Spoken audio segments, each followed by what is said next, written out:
সূরাতুল ইখলাস সূরা নম্বর 112 আয়াত নম্বর 1 থেকে 4 আল্লাহ সুবহানাহু ওয়া তাআলা বলেন কুল হুয়াল্লাহু আহাদ। হে মুহাম্মদ সাল্লাল্লাহু আলাইহি ওয়াসাল্লাম আপনি বলুন আল্লাহ সুবহানাহু ওয়া তাআলা এক এবং অদ্বিতীয়।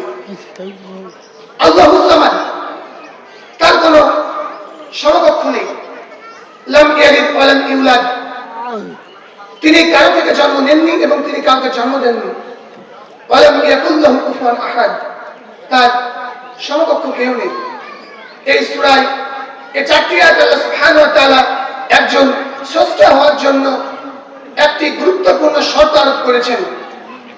সেই শর্তটি হচ্ছে যিনি ঈশ্বর হবেন, যিনি সৃষ্টিকর্তা হবেন, তিনি হবেন এক এবং অদ্বিতীয়। তার কোনো শরীক থাকবে না, তার মতো কেউ থাকবে না। তিনি হবে চূড়ান্ত, তিনি হবে সর্বশক্তিমান আল্লাহ, অর্থাৎ যিনি ঈশ্বর হবেন তিনি হবেন এক এবং অদ্বিতীয়। আল্লাহুস সামাদ, তার সমকক্ষ কেউ নেই। এই আয়াতে আল্লাহ সুবহানাহু ওয়া তাআলা এই বার্তা দিচ্ছেন যিনি স্রষ্টা হবে, যিনি সৃষ্টিকর্তা হবে, তার সমকক্ষ কেউ থাকবে না।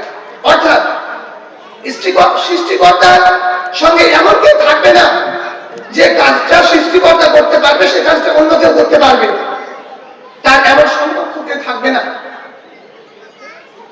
তৃতীয় আয়াত আল্লাহ সুবহানাহু ওয়া তাআলা বলেন লাম ইয়ালিদ ওয়া লাম ইউলাদ, তিনি কাউকে জন্ম দেননি এবং কারো থেকে জন্ম নেননি।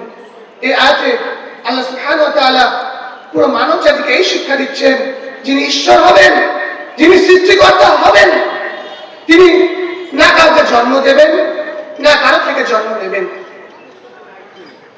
ওয়া লাম ইয়াকুল লাহু কুফুয়ান আহাদ, তার সমকক্ষ কেউ থাকবে না।